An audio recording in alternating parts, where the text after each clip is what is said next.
더 빠지는 게 저는 추세 하락의 전환이 아니라 지금 배터리 못 사신 분들이 같이 동참할 수 있는 좋은 기회가 아닌가. 전 계속 올라갈 거라고 봅니다. 왜냐면 두 가지, 크게 세 가지인데요. 이런 회사들의 1분기 실적, 매출과 이익 성장률을 보시면 여전히 견고하다고 말씀드리겠고, 최근에 주가 빠지는 거에 좀 흔들리지 않으셨으면 좋겠습니다. 2차전지 거래량을 보시면 알 수 있는데 거래량이 줄지 않고 있습니다.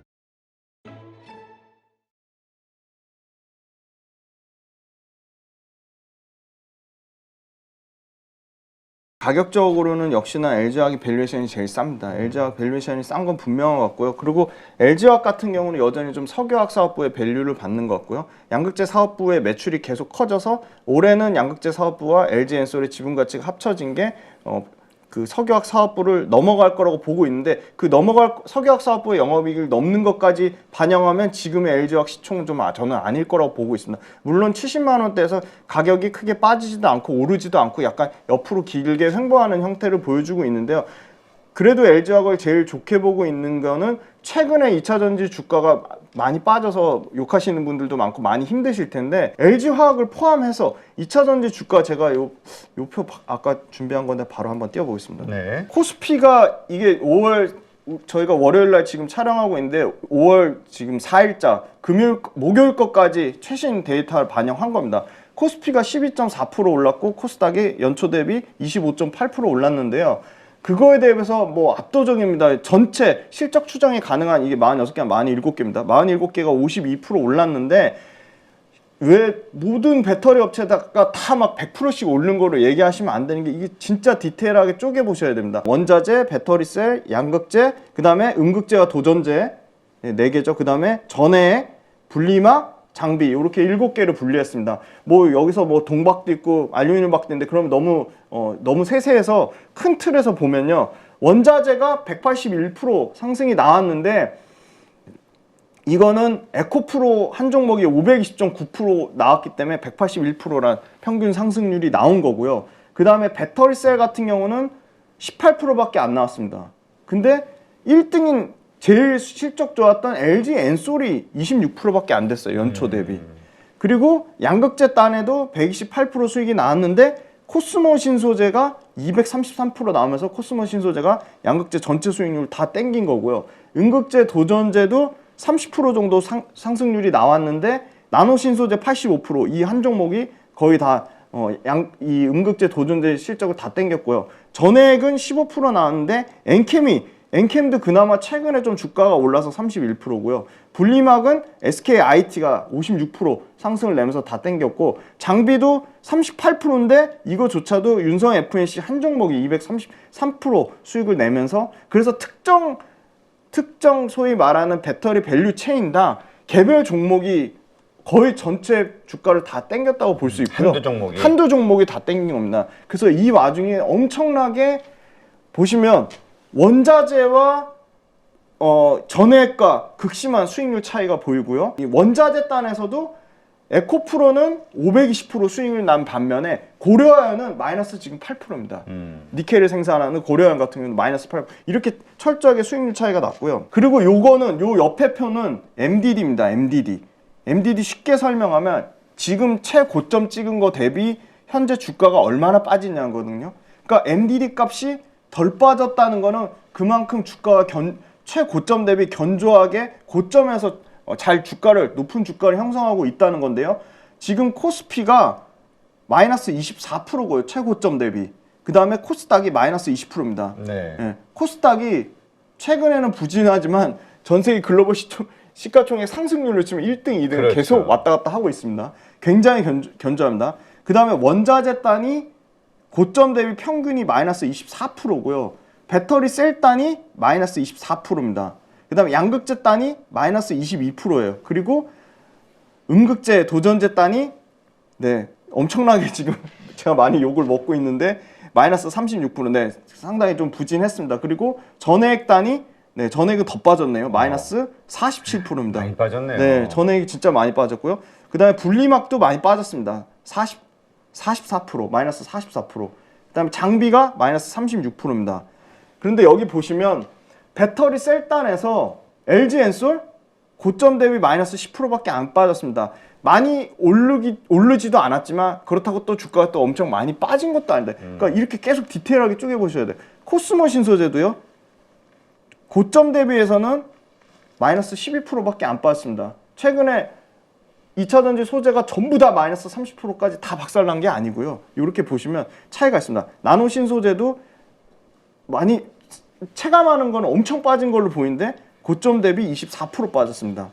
네. 그래서 이렇게 수익률을 쪼개 보셔야 되는데 이게 의미하는 바는 뭐냐면 물론 여기서 얼마든지 10% 20%더 빠질 수 있습니다. 근데 10% 20%더 빠지는 게 저는 추세 하락의 전환이 아니라 지금 배터리 못 사신 분들이 같이 동참할 수 있는 좋은 기회가 아닌가. 저는 물론 철저하게 제 개인적인 생각인데 그렇게 보고 있고요. 지금 이 업체들 관련돼서 사실은 1등 업체 외에 나머지 2, 3등 업체의 상승률이나 이 고점 대비 얼마나 빠진 거는 더 처참합니다. 예. 그래서 주도주 1등주로 그래서 가야겠군요. 1등주로 가야 되는 겁니다. 정확하게 말씀해 주셨습니다. 그렇다면 그 가장 지금 저평가되어 있는 주식으로는 LG화학을 선택하시는 거고 네. 가장 성장성 혹은 그 비전을 볼 수 있는 주식이라 그러면 어디를 보세요? 저는 비싸긴 한데 코스모 신소재가 아무래도 양극재, 음극재를 둘 다 하기 때문에 지금 음극재 가치를 굉장히 왜냐면 양극재가 배터리 원가에서 40% 차지하고 음극재는 15%밖에 차지를 하지 않으니까 음극재 가치를 좀 낮게 얘기하시는 분도 있고 한데 물론 음극재가 여기 평균치가 많이 빠지긴 했습니다. 많이 빠졌는데 저는 음극재와 도전재의 가치는 계속 올라갈 거라고 봅니다. 왜냐면 크게 세 가지인데요. 양극재에서 계속 중요한 우리 에너지 밀도, 배터리 하면 에너지 밀도가 좋아야지 주행거리, 충전속도, 방전속도 다 연관이 있으니까요. 근데 양극재로 진짜 에코프로비엠하고 LNF가 코스모 신소재가 LG화학이 미친 듯이 연구 개발해가지고 90% 후반까지 100%가 풀캐파인데 거의 풀캐파 목에 다 찼거든요. 그래서 더 이상의 양극재 단에서 이제 소위 말하는 망가니치나 이런 쪽의 신소재로 가지 않는 한 지금 하이니켈 양극재로는 끝단에 찼기 때문에 지금 음극재 단에서 충방전 속도도 빠르게 하면서 양극재가 못 채우는 에너지 밀도를 더 개선할 수 있는 게 실리콘 음극재거든요. 그래서 실리콘 음극재가 예전에 LG 엔소를 통해서 포르쉐 타이칸에만 납품했다면 지금은 진짜 차종이 실제로 포르쉐 말고도 GM, SK 온의 픽업 트럭, 그 다음에 심지어 볼보, 그 다음에 여러 가지 차세대 BMW 차종 자체가 엄청나게 늘어나고 있고요. 현대차에서도 아이오닉 신형 차세대 아이오닉에 실리콘 음극재 10% 섞인 거를 이미 넣었다, 탑재를 했다. 그래서 그게 아마 차세대 아이오닉이 이제 실리콘 음극재 10%가 탑재된 아이오닉이 나올 거라고 했는데 실리콘 음극재 어디 회사 거 쓴다고 현대차가 밝히진 않았지만 실제 실리콘 음극재를 양산할 수 있는 데가 대주전자재료하고 한솔케미칼밖에 없기 때문에 당연히 대주전자재료가 좋을 수밖에 없습니다. 왜냐하면 대주전자재료 많이 빠졌지만 실리콘 음극재 캐파로도 압도적으로 대주전자재료가 가장 캐파가 큽니다. 그래서 포항에 포스코나 에코프로도 이 배터리 캠퍼스를 만든 것처럼 대주전자재료도 시와 새만금의 이 배터리 캠퍼스를 만들어서 아마 연간으로 그 국내 업체 최대 글로벌 업체로도 이 실리콘 음극재 생산이 아마 탑3에 들어갈 정도로 최대 연 8만 톤에서 10만 톤까지 아마 30년까지 늘릴 생각이고 지금 1만 톤도 안 되는 건 안 되는데 2024년에 지금 2배 넘게 증설해가지고 10,000톤, 2025년에 2만 톤.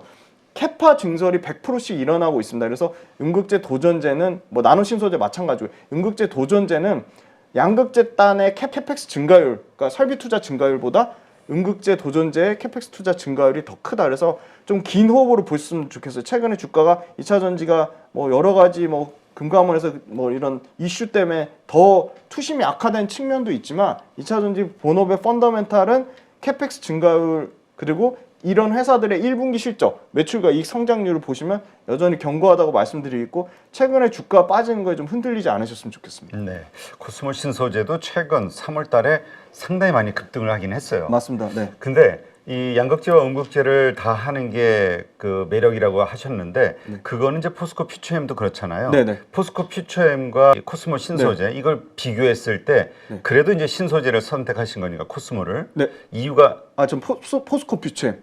왜냐면 포스코 퓨처엠은 양극재, 음극재 사업을 둘 다 하고 있고 코스모 신소재는 포스코 퓨처엠처럼 응급제 사업은 하지 않지만 코스모 신소재의 장점은 코스모 신소재도 캘리포니아의 리튬 광산을 직접 조달하려고 광산 개발을 하고 있는 걸로 알고 있거든요. 근데 그거가 반영되는 것보다는 포스코 퓨처엠처럼 실질적으로 지금 포스코 퓨처엠조차도 실리콘 응급제를 개발하고 있는 걸로 알고 있고요. 워낙 기존의 흑연 그러니까 응급제를 잘하고 있기 때문에 이미 네.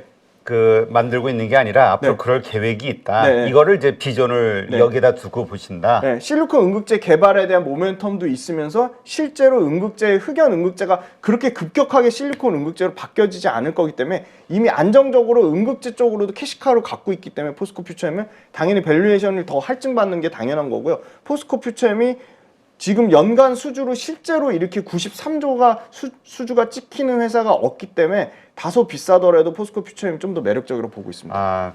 포스코 코스모 신소재도 좋게 보시지만 좋게 보지만 더 포스코 퓨처엠 매력적이라고 보고 있습니다. 그렇군요. 알겠습니다.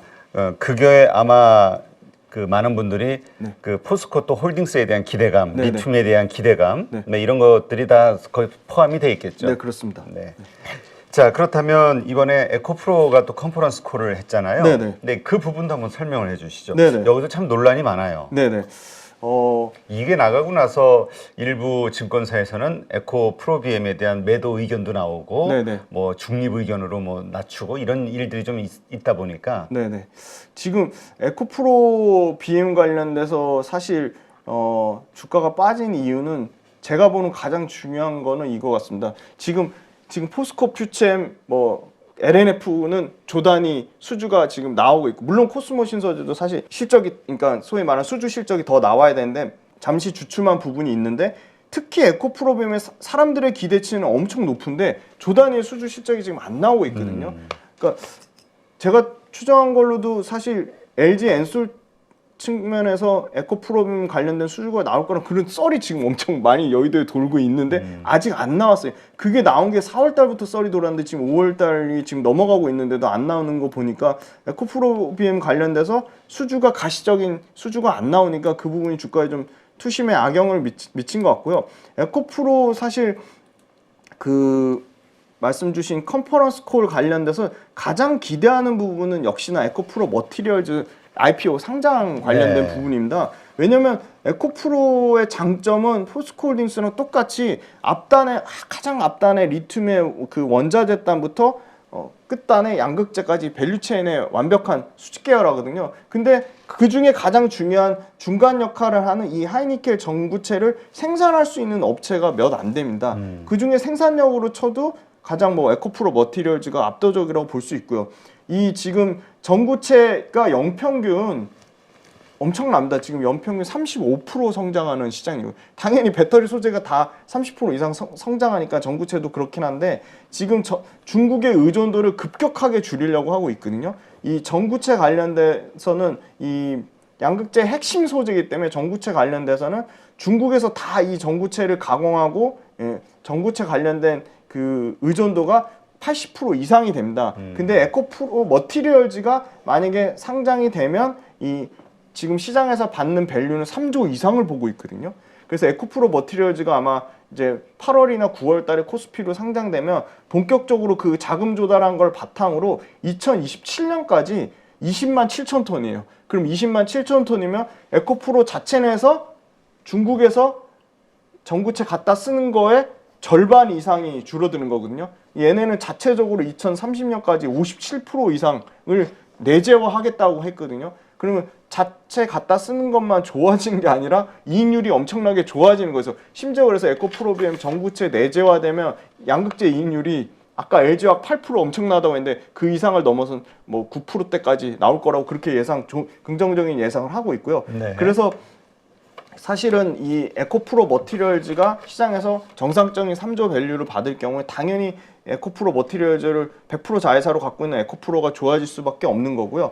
그 다음에 IRA 세부 법안 나왔잖아요. 네. 그거조차도 굉장히 우호적으로 나왔다. 왜냐면 미국에서 공장 지을 경우에는 인건비부터 포함해가지고 문화적인 차이, 그 다음에 또 여러 가지 언어적인 차이부터 해서 공장 건설비만 2배 넘게 증가하는데, 그 부분 또한 우리나라에서 만들어서 50% 이상의 부가가치를 창출하면 그 IRA 세부 법안에 통과하기 때문에 에코프로 머티리얼즈나 에코프로 BM도 미국에 공장 지어서 진출하면 좋지만 당장 2년의 시간을 벌었기 때문에 상당히 비용단에서 굉장히 절감이 될 거라고 보고 있어요. 그리고 그 밑단에 뭐 에코프로 H&N도 전분기 대비해서 실적이 소폭 감소한 것처럼 보임에도 불구하고 경기 위축이나 여러 가지 그 전분기 대비 실적이 줄어든 것처럼 보임에도 불구하고 2023년 올해 연간으로 매출 3천억대를 예상하고 있기 때문에 굉장히 실적이 잘 나왔다. 그리고 이 리튬이나 니켈도 단기적으로 에코프로 그룹사에서 올해 하반기부터는 본격적으로 원자재 충족이 될 거기 때문에 전반적인 실적은 좋았는데 얘네가 계속 조금 부정적으로 얘기하는 부분은 비용 인식이 굉장히 좀 커지고 있다.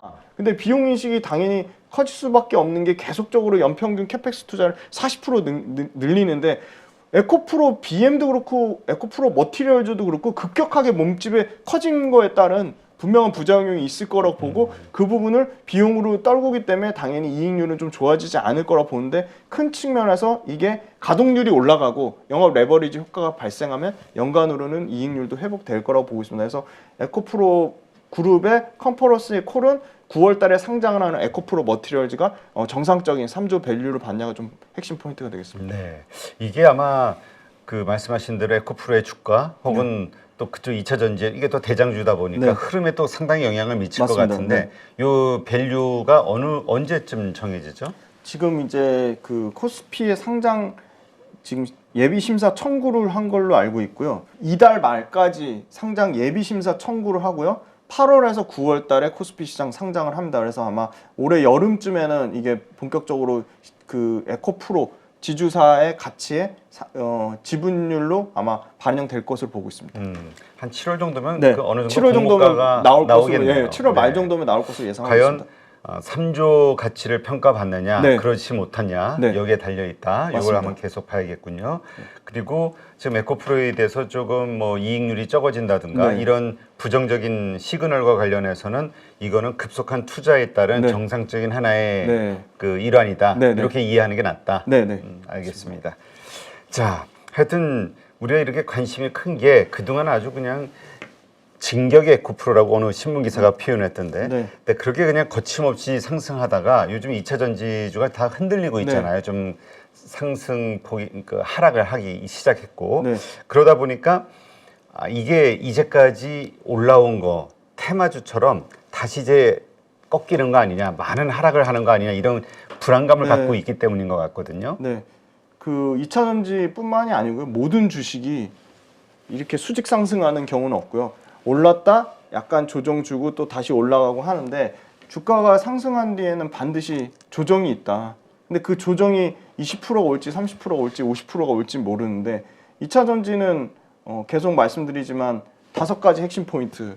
2차 전지 전기차 시장 침투율이 글로벌 전체적으로 3월 달 가장 따끈한 최신 데이터가 14%니까 전기차 시장 침투율 측면에서 아직 여력이 남아 있는 거고요. 몇 프로까지 봐요? 저는 50%까지 봅니다. 예. 그리고 그거 되게 긍정적으로 보시는 것 같은데요. 그 일반적으로는 보통 몇 프로 정도 보나요? 침투율을? 일반적으로 침투율 제가 물론 긍정적으로 볼 수도 있는데 일반적으로 이런 두 번째, 세 번째 말씀드릴 조건을 만족하려면 그래도 침투율이 50%는 돼야 되지 않나. 그 정도까지는? 네네네. 네. 예. 그래서 두 번째 이제 조건을 말씀드리면 이 회사들의 캐펙스 투자율이 지금 배터리 셀단은 33%고요. 소재단은 지금 55%가 넘거든요. 그 다음에 장비단에서도 50% 정도 되고요. 그러면 이 캐펙스 투자의 셀 소재 장비의 평균이 40% 정도니까 이 캐펙스 투자 증가율이 급격하게 줄어드는 40%대에서 10% 미만으로 줄어들면 저는 그 시기가 아까 말씀드린 첫 번째 시장 침투율이 50% 되는 시기랑 비슷해질 것 같아요. 네. 그 다음에 세 번째가 이런 회사들 소재와 장비단 회사들이 매출액 성장률과 영업이익 성장률 지금 가장 양극재단에서 고밸류를 받는 코스모 신소재나 포스코 퓨처엠 같은 경우 포스코 퓨처엠 아까 실적 증가율 압도적으로 1등이라고 말씀드렸는데 포스코 퓨처엠 2026년까지 매출 80% 증가율 나오고요. 매출 증가 평균치가 물론 실적 추정은 달라질 수 있습니다. 영업이익 증가율 또한 70%가 나오거든요. 매출과 영업이익이 평균 75% 증가율 나오는 업종이 없잖아요. 그래서 그렇죠. 그래서 당연히 고밸류를 받는 것 같고 네 번째는 전기차가 아직 그렇게 엄청나게 이슈화되고 있지 않은 거죠. 주변에 전기차 타는 사람이 아직 많지 않고. 그렇죠. 네. 그리고 국내에서는 더더욱 없고 중국만 지금 30%가 넘어가요. 시장 침투율이. 북미가 3월달 데이터 보면 아직 9%가 안 되고, 네, 8%대고. 그 다음에 유럽도 많이 올라왔는데 21% 정도 되고요. 그래서 사실은 전기차 침투율이 50% 되는 시점, 캐펙스 투자가 급격하게 한 자릿수대로 둔화되는 시점, 그 다음에 양극재, 음극재, 이 분리막 전액 소재 업체들의 실적 성장률이 한 자릿수로 되거나 역성장하거나, 그 다음에 전기차가 주변에 다 전기차를 타서 전기차가 이슈화되지 않을 때, 그러면 최소한의 지금의 이런 소재나 장비 업체들, 밸류체인 회사들이 조 단위로 계속 투자를, 그 회사들이 그 땅 파서 돈 나오는 게 아니잖아요. 그렇죠. 괜히 비용 써가면서 조 단위로 해외 공장 증설을 한다는 거는 그만큼 장사꾼 입장에서는 정확합니다. 돈이 된다는 네, 얘기니까. 매출에 대한 보증이 되지 않고서는 절대 증설하지 않습니다. 회사는. 그래서 이 회사들의 증설이 멈추는 시점이 되면 최소한 3년의 레깅은 남아있지 않나. 근데 지금 이게 하나도 만족하는 조건이 없어요, 사실. 아니 그리고 이제 평균으로 14% 지금 세계 전기차 침투율을 말씀하셨는데 일단 뭐 중국의 30%는 우린 빼야 될 것 네, 같고요. 맞습니다. 거기 뭐 진출할 일은 없는 네, 것 네. 같으니까 지금 분위기가. 네.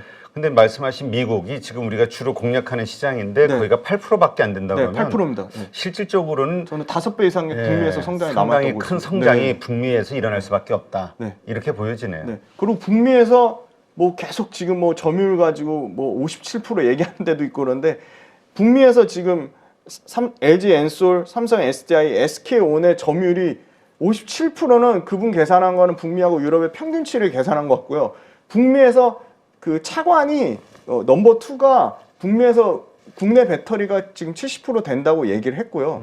실제 산자부 이창용 장관도 북미에서만 5배 이상 양극재만 봐도 생산 캐파를 5배 이상 10배, 전체 K배터리 밸류체인은 10배고요. 양극재 보수적으로 잡아서 5배 밸류체인 늘리겠다고 했기 때문에 그거는 북미에서 실제 공장 캐파 증설한 부분, 누적 수주분을 다 감안해서 그런 얘기를 하기 때문에 관료들이 그런 얘기를 하기 때문에 그거에 대해서 북미에서 시장 성장률 둔화는 좀 잘못된 얘기인 것 같습니다. 네.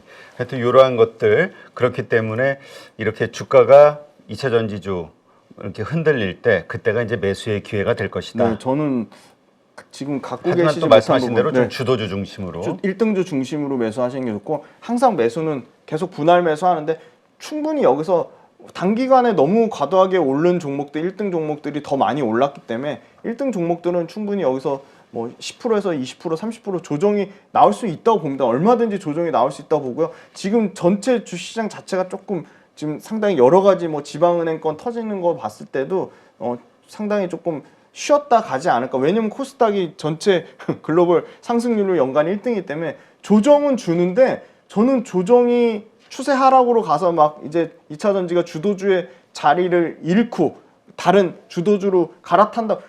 왜 계속 2차 전지 얘기만 하니까 사람들이 지겨울 수 있는데 2차 전지가 그 숫자로 찍힌 지가 사실 얼마 안 됐어요.